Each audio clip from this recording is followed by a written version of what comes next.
மரணத்தை பற்றிய சிந்தனை நம்முடைய உள்ளத்திலே ஓடிக்கொண்டே இருக்கு. உலகத்துல நிறைய அனுபவிக்கலாங்க. அல்லாஹ் நிறைய அனுபவிக்கிறதுக்கான அனுமதிகளை கொடுத்திருக்கான்.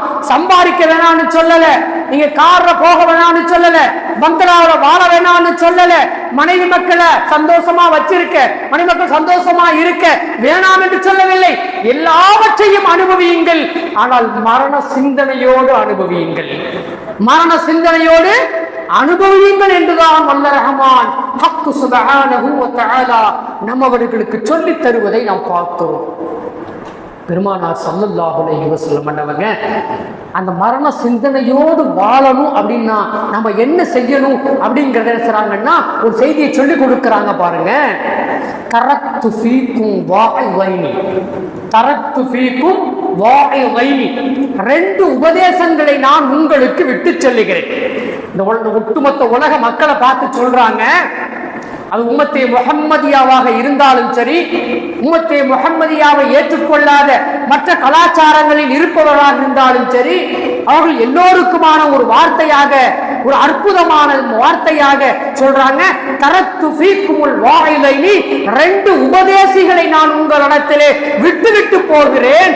ஒன்று நாத்திகன், அது பேசக்கூடிய, ஒன்று நாத்திகன் அது பேசக்கூடியது, இன்னொன்று சாமித்தன் அது மௌனமானது.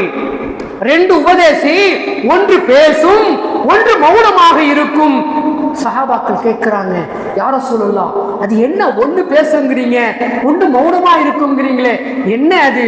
சொன்னாங்க பெருமானார் ஸல்லல்லாஹு அலைஹி வஸல்லம், அந்நாத்திகு அல் குர்ஆன், பேசும் என்பது குர்ஆன். குர்ஆனை நீங்கள் எடுத்துக்கொண்டால் அது தினம் தினம் உங்களோடு பேசிக்கொண்டே இருக்கும். நீங்கள் அதை படிக்கின்ற காலம் எல்லாம், ஓதுகின்ற காலம் எல்லாம், ஒழுகுகின்ற காலம் எல்லாம் அது உங்களோடு பேசிக்கொண்டே இருக்கும், உங்களுக்கு உபதேசித்துக் கொண்டே இருக்கும். எனவே அந்த குர்ஆனை நீங்கள் உபதேசியாக எடுத்துக்கொள்ளுங்கள். இன்னொன்று சொன்னாங்க, இன்னொன்று என்ன? வஸாமித்து அல் மௌத், மௌன உபதேசி. மௌன உபதேசி அது மரணமாக இருக்கிறது.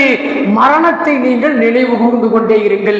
மரண உபதேசி உங்களுக்கு சொல்லிக்கிட்டே இருக்கு, அடே உனக்கு மவுத் இருக்கு, அடே உனக்கு மவுத் இருக்கிறது, நான் பெரிய அரசன் என்று நினைத்து கொண்டிருப்பவனையும் பார்த்து சொல்லுகிறது, உனக்கு மரணம் இருக்கிறது.